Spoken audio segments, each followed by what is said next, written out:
welcome to the Fantasy Fangirls podcast, where two sisters dive deep into beloved fantasy lore, characters, themes, theories, and more. I'm Lexi, older sister and fantasy lore nerd. I'm Nicole, younger sister and romantic at heart. And I'm Hayden, executive producer of Fantasy Fangirls, but you know me better as the Sanity manager. Yes, we are so excited to have Hayden on the podcast today as we introduce a new episode series, Fantasy Fan Guide. These will be occasional one-off episodes where we wade into the waters of more high fantasy books and, with no spoilers, introduce you to the world, the main characters, and the magic system. You get it? Because instead of diving deep, we're wading through the waters. Oh, that's good. I thought that was so funny. Anyway, think of these fan guide episodes as like your cheat sheet to better understand these more dense stories, especially as you head into reading it for the first time. Today's very first fan guide is for Brandon Sanderson's Mistborn. Yeah. So, if you're curious to get started with Mistborn, this episode is for you. Or, if you've read Mistborn and want a refresher, you're in the right place. Before we begin, let's cover our bases with what we mean by no spoilers, because yes, we do need to define what no spoilers mean. There are going to be no plot spoilers for the first book in the Mistborn trilogy in this episode. Meaning, while we will be giving you a high-level breakdown of the world, the magic system, the characters, none of the plot twists or the major story points will be revealed, we promise. This episode is really just a way for you to orient yourself as you dive deep or wade into the waters of this incredible world and story. So, if you don't know why wasn't the always of wanting of knowing, then stick around. I promise you still won't understand what I just said by the end of this episode. Someone practiced! Yeah, I literally was up until 2 a.m. last night reading the outline because I was like a kid before Christmas. Oh, so cute! I love it. You all, Hayden has been with us for a year and a half, and this is the first time he's behind the microphone with us. We're so excited. That's so good.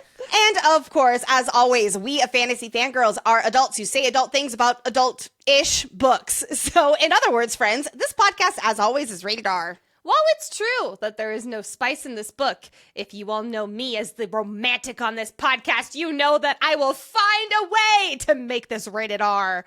So please, be mindful of those little listening ears. I've always wanted to say that. So good! Additionally, we are so excited to see you at upcoming live events. We will be featured guests at Enchanticon in St. Louis, Missouri on August 15th through 17th. And also, a quick plug to let you know that I'll be doing a panel presentation at Enchanticon called Cosmere 101, where I'll be giving you all the tools you need to dive into Brandon Sanderson's connected literary universe. Then we will be at the Everflame Ball along with Penn Cole for the first ever Kindred's Curse Saga Ball on August 30th in Castle Rock, Colorado. Then we'll be interviewing Rebecca Ross, author of Divine Rivals and Wild Reverence, on September 5th in Denver, Colorado.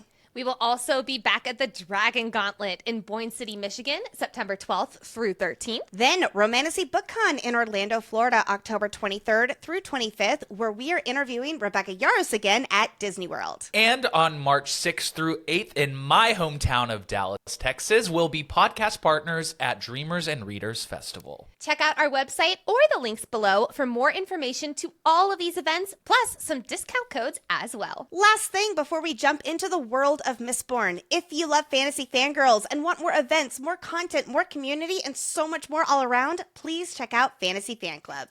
We have 3 membership tiers that you can join. First is The Descended, which includes access to our Boppin' Discord, live Q&As from Lexi and myself, sometimes Hayden as well, book club, exclusive author interviews, community events like trivia, promo codes for live events, plus exclusive designs and 20% off all merch. My new desk mat just came in yesterday. I'm so excited.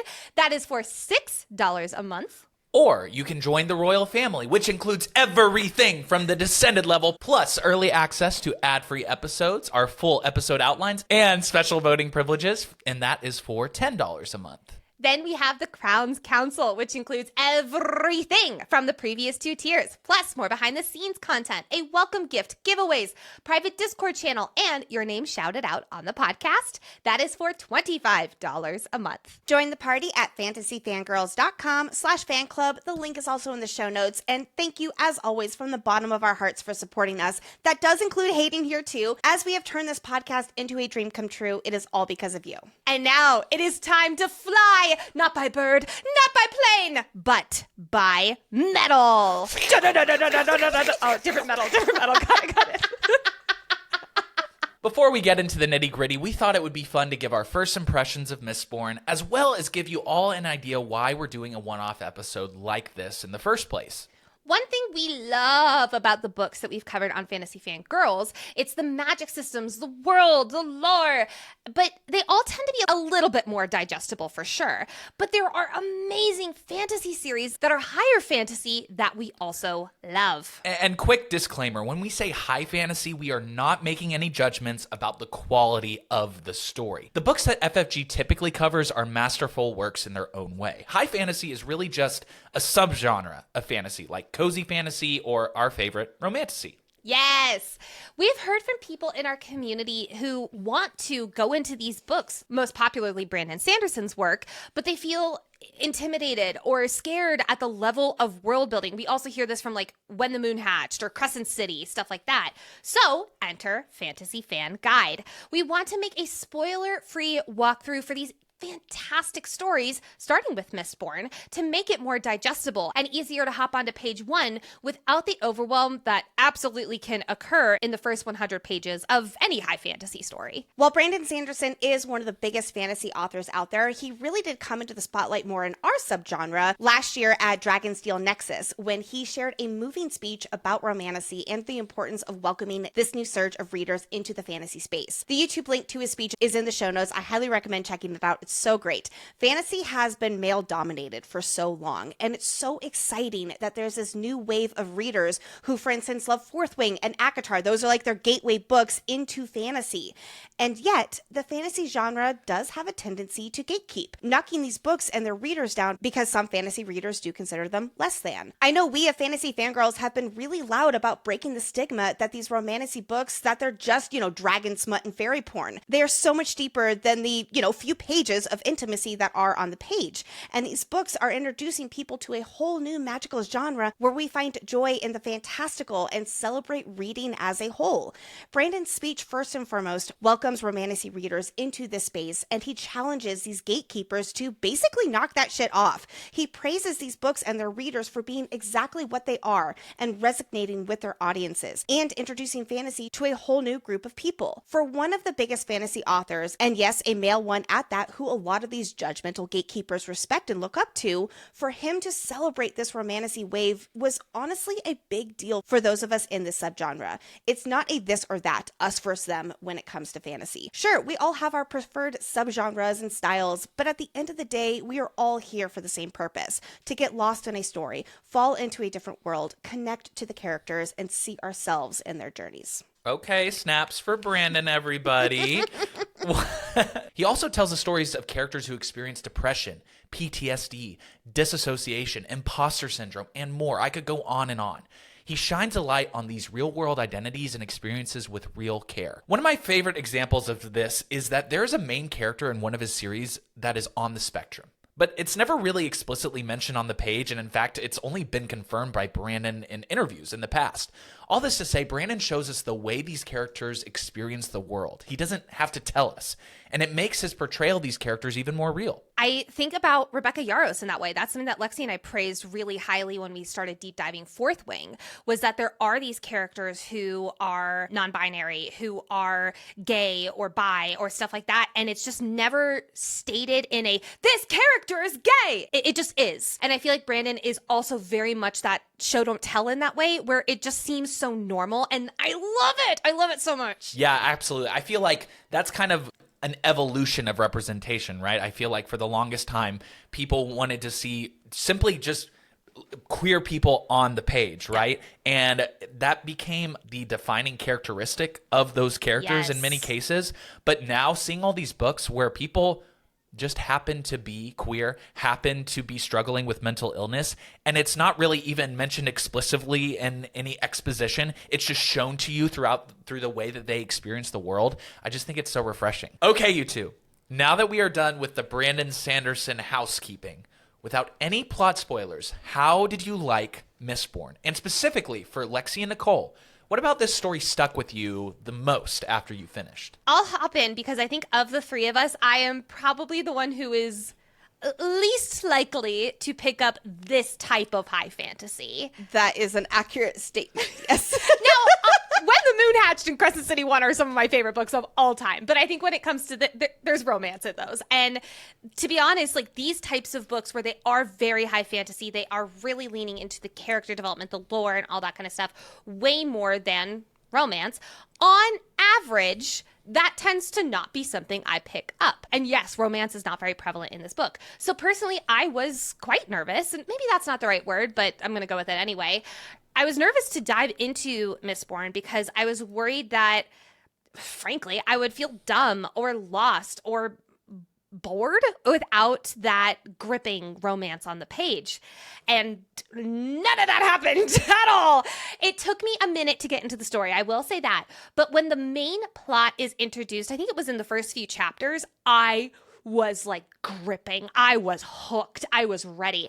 The characters are so 3D. They're so well written. The magic system is way easier to understand than I thought it ever would be. And I think that's something actually Brandon really excels at. Was I confused at times? Yes, but I never felt stupid. And I think there's a big difference there. I just let Brandon Sanderson take me on that journey and I was not disappointed. In fact, I found myself not really missing the tension or the feet-kicking romance that, those other books tend to give me. Because the magic and the lore and the world, it all sucked me in so much. For my romance readers, there is a little bit of romance, and I'll actually call it more like crush-style romance, that was in a such different style than I was used to reading, but it was written so freaking well that I thought it was so well done. And it scratched that itch that I look for in books. Yeah, and I'll also say to the romance point, I think when you look at the romance in the context of the world that these characters are living in, it's almost like a Pride and Prejudice situation where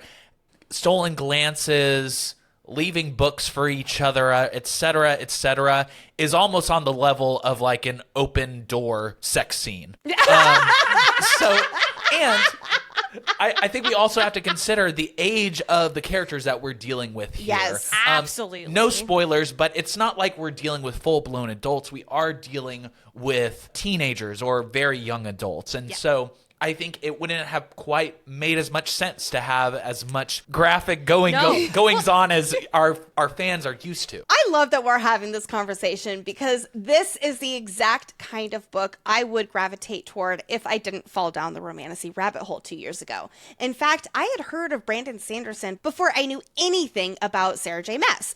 I've always loved high fantasy. I don't think that's any secret here, but reading, of course, did fall to the wayside as it does in adulthood for some of us. Song of Ice and Fire, the Game of Thrones series, has been my favorite since college, and the one series I've continued going back to over the years. It was like my brain didn't want to absorb new high fantasy, and so I just stayed in my comfort zone. So after I got back into reading a few years ago with Akatar, I was really excited to read Mistborn. And I want to dive into the rest of the trilogy and Brandon's universe, and it's also just hard with our other reading and deep dive commitments, but I know I will at some point. To answer this question, though, I absolutely love Mistborn. It's easier world building to understand than, say, Game of Thrones and Lord of the Rings, if that helps anyone with some comparisons there. It's one of the most unique magic systems I've ever read, and like Nicole said, the way that Sanderson writes helps you follow along. He reminds you of important world building points throughout the story, but it's such a mindful balance of holding your hand through its complexities and also trusting that you'll pick up on it, if that makes any sense whatsoever. Like a lot of fantasy books, you do have to trust the process a little. I think that's just good writing, if you ask me. And wow, I love the depth of the characters, how they use magic, work within or around the limitations, and the influence of the political system on literally everything in this world, and how our characters have to both navigate that and rise up against the oppressors. I really appreciate how different it is from any other book I've read, and it is an easy 5 stars, especially for the story development. Oh, yes. Retweet the 5-star rating. Absolutely. All right, Hayden. It is your turn. Did I like this book? No. Did I like this book? Did I like this book? Fuck yeah, I like this book. If you know me, and by the way, if you're not watching on YouTube, I just pointed to my Brandon Sanderson shrine behind me on my bookshelf. If you know me, Brandon Sanderson is my favorite author, and this was my introduction to his work. It was an easy 5-star read for me. Is it my favorite Cosmere book? No. But it will always have a special place in my heart for introducing me to this big, beautiful, connected universe that has brought me some of my most memorable reading experiences of my life. The fact that this isn't even your favorite Brandon Sanderson books makes me so excited for continuing to read. And I can definitely see what you mean by this being like the beginning book for you. I know that's how ACOTAR is for Nicole, for instance, right? Wait, yeah. But what is your favorite Brandon Sanderson book? You can't just drop that and not Okay. tell us what the answer is. So if we're going with favorite overall book, it's yeah. Words of Radiance, the second book of the Stormlight Archive.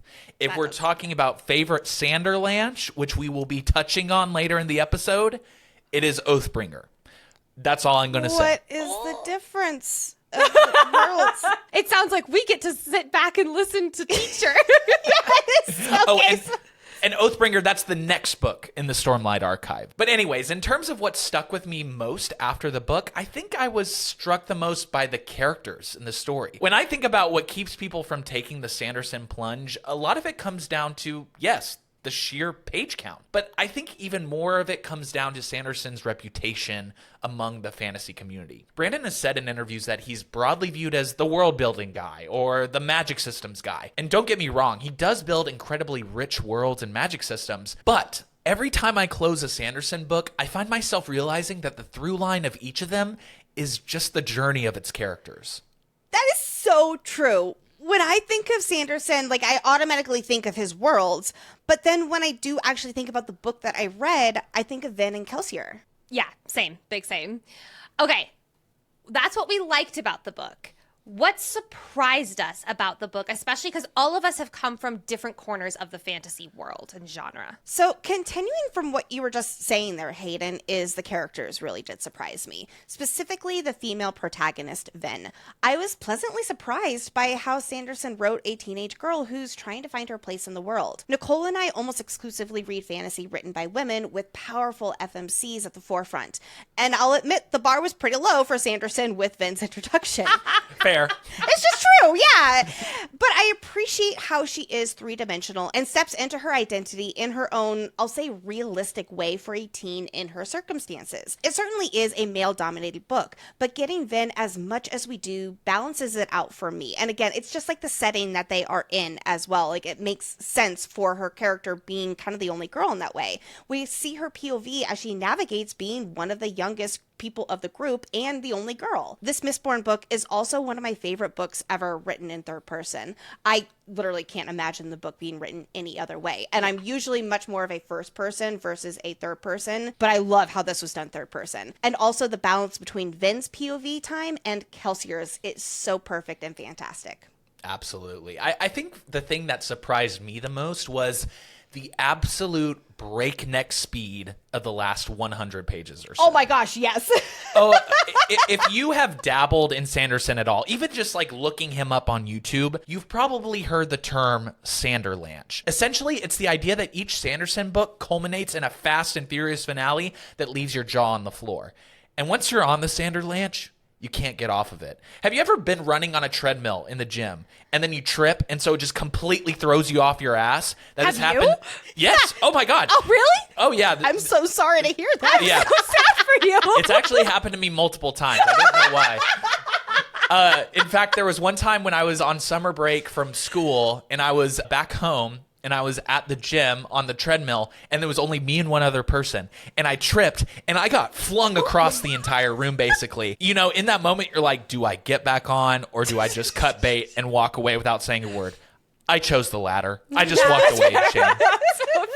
So all that to say, that's essentially what a Sanderlanche feels like. I can't say that's ever happened to me, but I do agree about the last 100 pages because I think I actually read like the last 150, 100 pages twice of Mistborn because I was like, what the fuck just happened? And it reminds me a lot of Sarah J. Maas in that way. Like, I feel like the last 100 pages of any Sarah J. Maas book are always like that wild ride, and Sanderson's very, very similar in that way. For me, I was really surprised. I mentioned this earlier, but I want to get more into it, is how easy the magic was to understand. I felt like I was hearing all about Mistborn specifically, but a lot of Brandon books in the space, and how highly complex it is, and I was intimidated as fuck. Was it unique? Fuck yeah, absolutely. Was it complex? Yes. Yes and no, I'm actually going to say. But Brandon Sanderson does a really good job of explaining it and then hammering it in over and over and over. I think that a lot of times when I think like high fantasy, I think something's explained just once and then they keep going and they never explain it again. It is just constantly referred to, and you're constantly having to flip back to the glossary. That is not like Mistborn at all. There's an entire scene, again, no spoilers, that are going through the ins and outs of the magic. And that was so helpful for making it less of a like hard 90-degree pivot from the other fantasy books I've read. In fact, I'll actually say that this was an easier magic system to understand than many other books I've read, because there are very clear boundaries. There's very clear, this is how it works. There's clear limitations. We'll get into it later, but the metals, like it does one thing and it does another thing. Like nothing felt so ambiguous where you felt like you were grasping at air. There's a science to this magic. Yes. It's literally like chemistry in a way. And friends, if I can understand it, and I hate chemistry more than anything in the world, you know me, I'm not a science or chemistry person. I think I just spit. Nicole literally just spit her drink out. I just got this new desk mat. God damn it. But there is like a really cool science to it. I remember reading it for the first time, and I personally love when magic makes sense within those limitations, when it's almost like it can be explained in a more scientific way versus that ambiguity that Nicole was just mentioning there. I also think that this first Mistborn book is particularly easy to follow along with the magic because there is a mentor and apprentice relationship in this book. So Absolutely.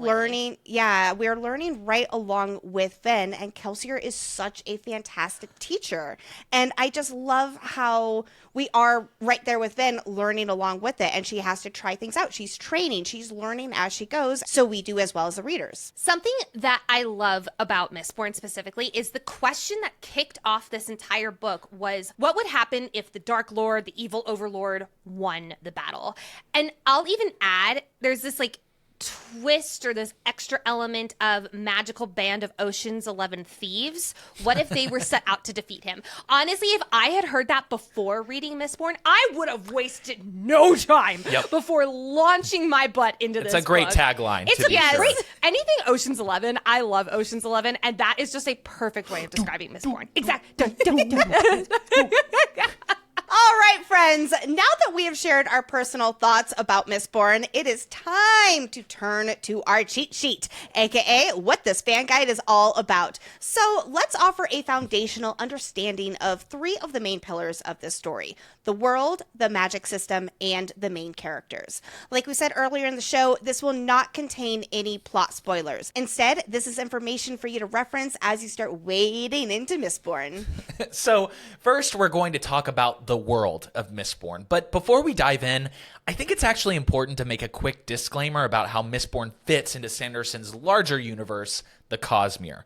For those of you who are not familiar, most of Sanderson's books take place in a shared universe. Kind of think of it like the Marvel Cinematic Universe. Different books take place on different planets, and as you go through his works, you may start to notice Easter eggs that point to other books and series within the Cosmere. In fact, there's one character in particular in Mistborn who appears across many of the stories within the Cosmere. You mentioned Marvel. I'll also throw in the Massverse, how they're all within the same universe of each other, or multiverse of each other, but they're all happening at different places and different planets. And forgive me, I have not read all of the Massverse, but my understanding is that you do not have to read every single book within the Massverse to read each series on its own. Correct. I know the waters might get muddied a little bit, but you're still going to be able to enjoy the stories on their own. But let me be clear. You do not need to read the entirety of the Cosmere in order to enjoy Mistborn. In fact, Sanderson has said many times that most of his books are written to be able to be read as standalone series.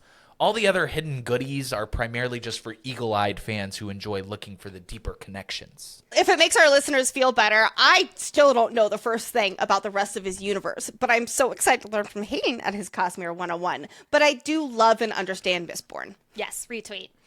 All right, now that we know the Cosmere, let's dive into the world that Mistborn takes place in. Scadrial is the most well-known planet in the aptly named Scadrian system. Like how we are Earth in our whole solar system, Scadrial is in the Scadrian system. Scadrial is a rather bizarre planet, though, relative to what we are familiar here on Earth. That's an understatement. There are two major characteristics of life on Scadrial that make it not so great to live in. First and foremost are the ash mounts, which are massive volcanoes that litter the whole landscape. They're constantly spewing black ash into the air and it covers the sky. It's not the most visually appealing to residents who live in this constant black ash, but the black ash does, in fact, serve a purpose because Scadrial is way too close to its main star, like how the sun is to us and Earth, but it's too close to support human life. But what the ash does is it actually protects Scadrial from being too hot and, making everyone crispy little chicken wings. We also learn that due to the ash and the way that it obscures the light, Scadrial's sun appears red. Blood sun, is that you? No, it's not, but it's red. Due to the harsh conditions of the ash, plant and animal life are not very colorful or even varied as they are in our world. But it wasn't always like this in that world, though, right, Hayden? I guess you'll have to keep reading and find out. Okay. In addition to the ash mounts, though, Scadrial has a characteristically nightly mist that permeates through the final empire. The mists are a mysterious substance, that only appear outside during the night and dissipates as soon as it enters any structure or as the red sun comes up. Due to its unknown origins, the common folk of Scadrial live in fear of the mists, opting instead to remain indoors unless it is absolutely necessary. So, yeah, you know that fun question where you ask your friends which fantasy world you'd like to live in? Scadrial is not at the top of the list, to be clear. Ultimately, it is a dangerous and alien world that we really don't know much about when we're dropped into our story. But trust me, more will be revealed in due time. Okay, so we know that Mistborn takes place on the ashy night mist planet Scadrial. Now let's zoom in to the political structure. The overarching government on Scadrial is known as the Final Empire.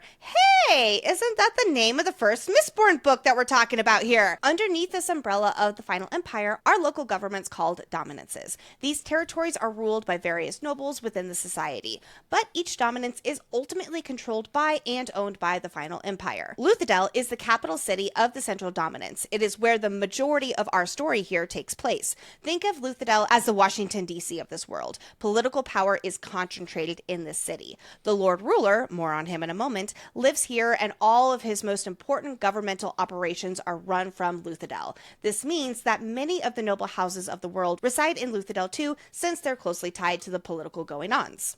Now, let's dive into the class systems within Scadrial. There's essentially no social mobility within the society. What you're born into, it is what your life is gonna look like. But to understand Scadrial's society, we need to start with the big bad wolf himself, the Lord Ruler. Dun, dun, dun! The Lord Ruler is the immortal totalitarian of Scadrial, and he has ruled over its people for 1,000 years with an iron fist. All the customs and ways of life you see in Scadrial are a direct result of the tight grip that the Lord Ruler has over this world. He has made this world in his own vision and works tirelessly to make sure that no one steps out of line. I have a question. Sure. Okay, is he the reason ash falls from the sky? I guess you're gonna have to keep reading.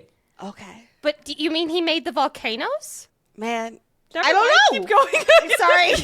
I think we're gonna have to keep reading. By the way, I just want you guys to know that I am reveling in this moment where I know stuff that you guys do not. That is fair. You've earned that, buddy. For once in my life. This is what ultimate power feels like. I am just going to smile and wave and move forward. Crown himself king. Oh, I have a king hat. Do you need one? Yeah, send it in overnight. It'll be here soon. I don't want to dig too deep into the Lord Ruler beyond that because his mystique is a massive part of his character. So let's just leave it there. Next up are the nobles. Pinkies up, everyone, because they fancy. The nobles are the chosen few of the society who get to live in luxury and wealth as long as, they act in service of the Lord Ruler. As what happens among the nobility, financial status does give credence and power to specific families. So there is a political structure within the nobility here. We're not going to get into that right now, though. Nobility's dealings are checked by an entity called the Steel Ministry, who ensure these dealings between the houses are honored. Every luxury the nobility enjoy is built off the backs of the next group within society, the Ska. The Ska are the oppressed class of Scadrial. Making up a vast majority of the population, the Ska are controlled by the nobles in society and are forced to do the manual labor necessary to keep everything running. Children between nobility and Ska are strictly forbidden because magic is hereditary and only the nobility are allowed to have magic. As we mentioned before, the Ska are superstitious about the mist, and most of them refuse to go outside at night for fear of being taken by the mist. Which brings us into our magic section. Now, let's dive a little bit into the magic system of this world. When I think about Mistborn, its magic system is one of the first things that comes to mind for me. Allomancy is just so unique, and Sanderson really goes the extra mile to make the system feel meticulously thought out and lived in. So, real quick, what is allomancy and how do people use it? People who are able to use magic, which is allomancy, are called allomancers, and they access the power of different metals by burning them. The way that burning a metal works is through ingesting the metal into your system, most of the time done by putting metal shavings into liquid to drink. Once the metal is in their stomach, an allomancer can burn the metal, activating its power. So the metal has to literally be inside of you in order to then use it. And you can only use however much you have within you. Exactly. And it creates some really interesting moments of action where people are trying to manage the amount of metal that they have left and how can they ration it enough to defeat their enemy. It's super cool. Anyways, a quick note on how to access your allomantic powers. Allomancy is activated through a process called snapping. Essentially, if you go through a traumatic enough experience that threatens your life, you will snap and activate your allomantic powers. In fact, the nobles in the Final Empire actually have a widely accepted practice of putting their children through a planned beating in order to see if they manifest allomantic powers. Terrible, I know. Now, each type of metal that you can ingest, it will grant you a different type of power. We do not want to overwhelm you all with too much information, so we're going to keep things pretty simple here. The 8 known metals for allomancy are divided into 4 categories with pairings that serve as opposites of each other. Or, as Kelsier puts it early on in our story, there are 2 metals for every power. One pushes and one pulls. And what he means by that with one pushes, it's like an external on the environment, and then the pull one is internal on a person. Yes. Yes. So let's break down a few of the most common metals that you will see. The first 3 that come to mind are steel, pewter, and brass. Steel allows you to push nearby metals. So imagine you're walking on a steel walkway. If you burned steel, you could literally launch yourself into the air by pushing it, meaning literally I'm like pushing down on the steel below me and I'm like whee through the sky. Many allomancers are able to use this ability to traverse very far distances in a short amount of time. It's kind of like flying, which is super cool. Then there is pewter. Pewter enhances your physical abilities like your strength. So you're really just giving yourself superhuman strength and durability while you're burning pewter. This one is especially useful in combat in our story. And lastly, we have brass. Brass lets you dampen or soothe someone's emotions. So let's say you're trying to convince someone of something, but they're highly suspicious of you. If you burn brass, you can soothe their suspicion, making them more agreeable to you. That's all the metals we'll get into for now, but again, not all people are allomancers. In fact, only people of, quote, noble blood are able and allowed to be allomancers. Theoretically. Most Allomancers only have the power to use one specific metal. They are called mistings. So they only have the power to be able to burn one metal. If they were to ingest any of the other metals that they are not an Allomancer on, then nothing would happen. And while it is very rare, there are Allomancers who can use every kind of metal, who can burn any of these 8 metals. They are called, you guessed it, Mistborn. These Allomancers are exceptionally powerful, and some people even keep their powers a secret for various reasons. And it's important to note there is no in between. You can either use the power of one metal or all of the metals. And one more quick note before we move on. In an effort to keep allomancy only within the nobility, people within the noble class are not allowed to have children with Ska partners. Mixed offspring can lead to unchecked allomancers among the Ska, and that's dangerous for an oppressive reign. Next, let's hit on the 2 main characters that you will need to know in the story. Starting off with my girl, Vin!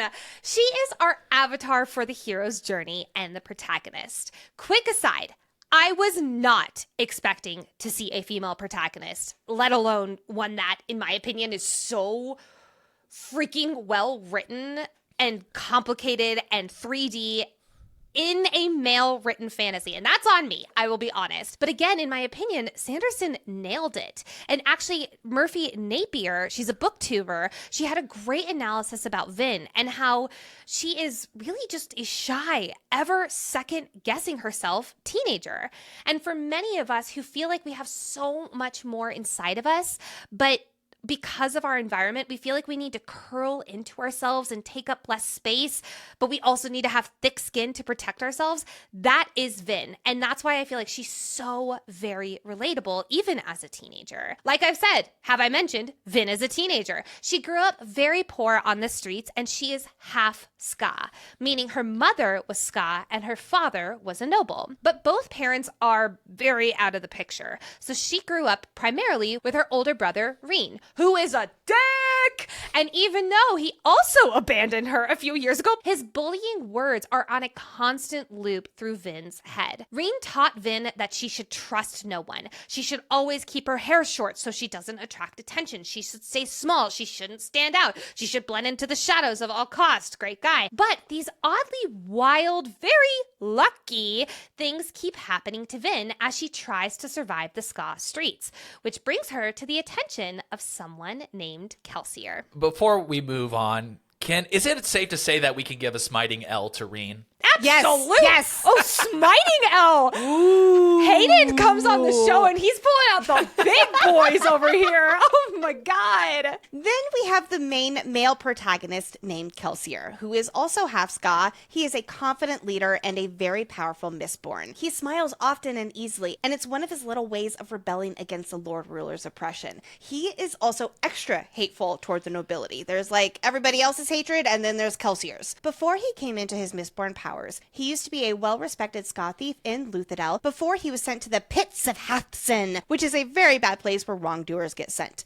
But after the tragic loss of his wife, Kelsier snapped into his Mistborn powers and he escaped. He now works with Ska he can trust, and he is on a mission to overthrow the Lord Ruler. In the story, Kelsier serves as Ven's mentor. He also nurtures her character growth. He gives Ven some of the fatherly energy that she has so desperately missed and needed in her life. I personally love Kelsier's character so much because he's brilliant and he has swagger, and he is also a very flawed and complex person, and I love how he is portrayed on the page and even between the lines too. It's so cool. Absolutely. Okay, now that we have our fan guide cheat sheet, we know the world, we know the magic, we know our 2 main characters. Let us close out our first ever fantasy fan guide episode with one piece of advice from each of us to help those reading Mistborn for the first time feel more comfortable. I think I'll go first. So I think what I would say is don't get bogged down by learning every intricacy of the magic system and world lore.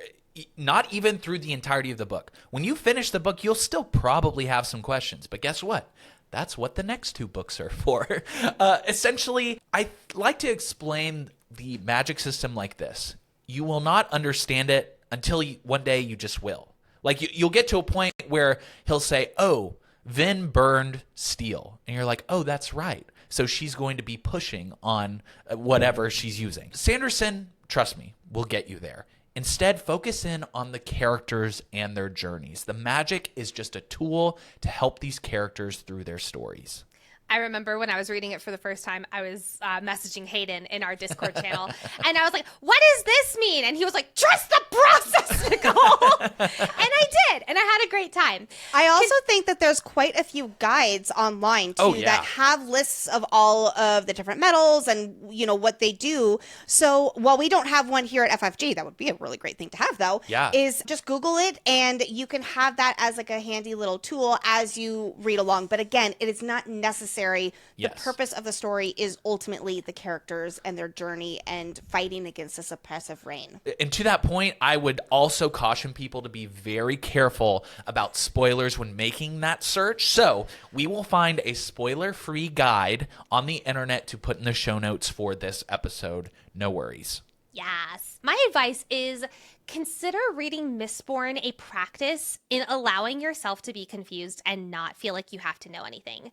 I am a hyper perfectionist. I do not like to turn the page unless I understand every single little thing that is happening and why it is happening. It's not great for my anxiety. It's fine. But something I really enjoyed about this book is that while it does throw you into the thick of it, you pick up on everything as you go through. It's fun. The characters are 3D. You will get caught up. So allow yourself to be taken on the journey. It will pay off. And for me, when I think about the whole Brandon Sanderson universe, it might feel a little overwhelming. And it's like, whoa, I don't know if I can commit to all of that. I realize that's how a lot of people feel about the Massverse.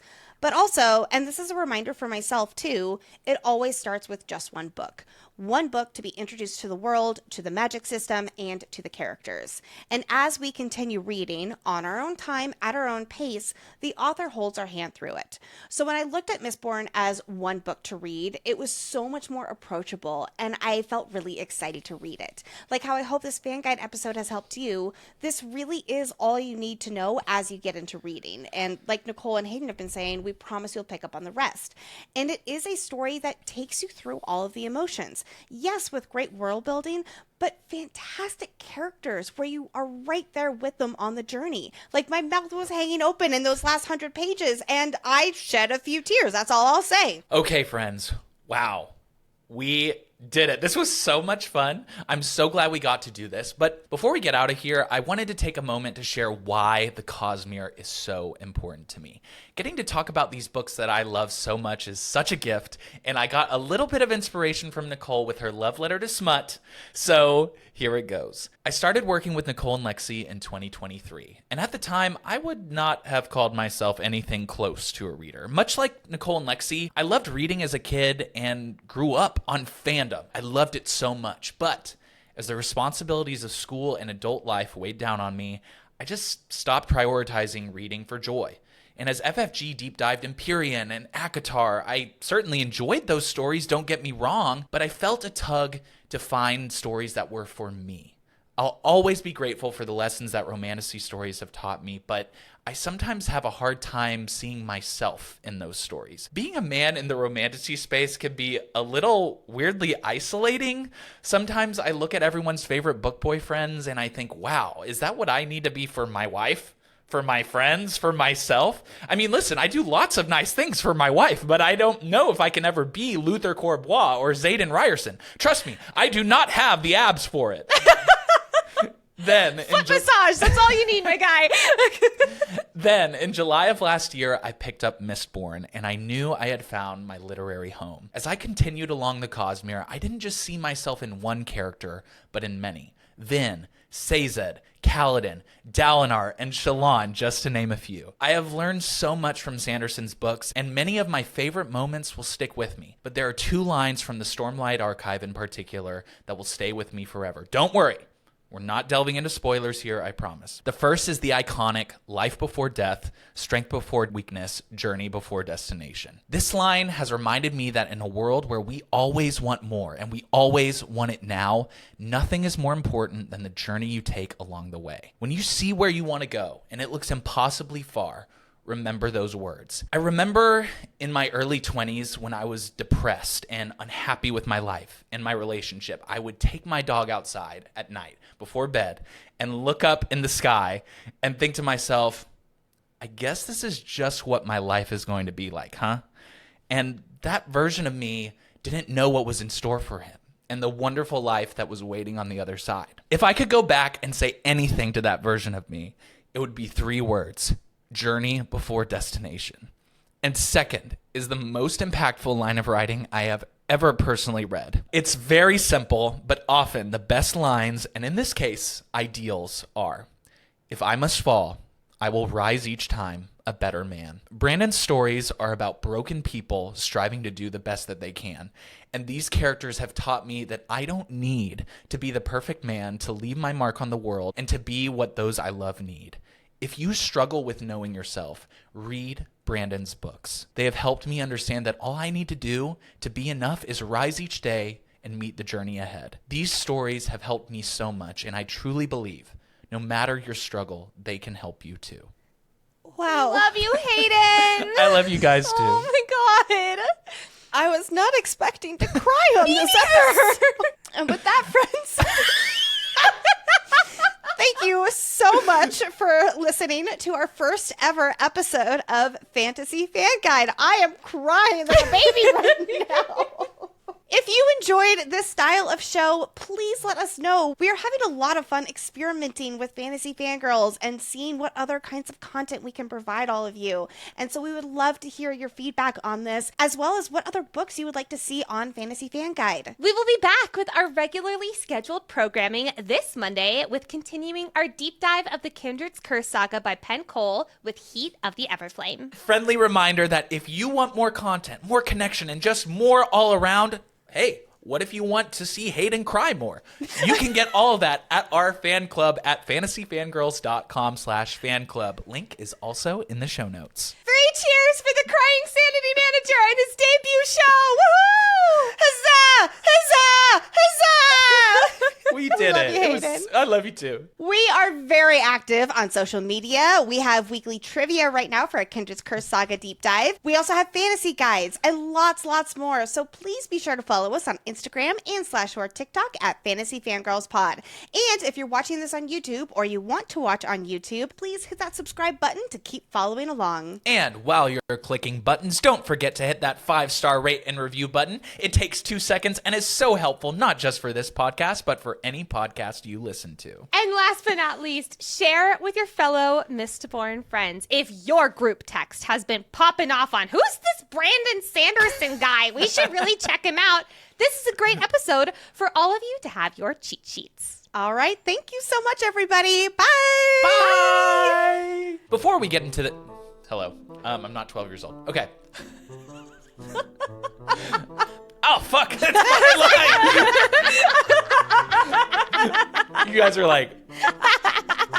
You just gave your idol vibe from K-pop Demon Hunters. Be your idol. Friendly my... Boop. Okay. Boop. Boop.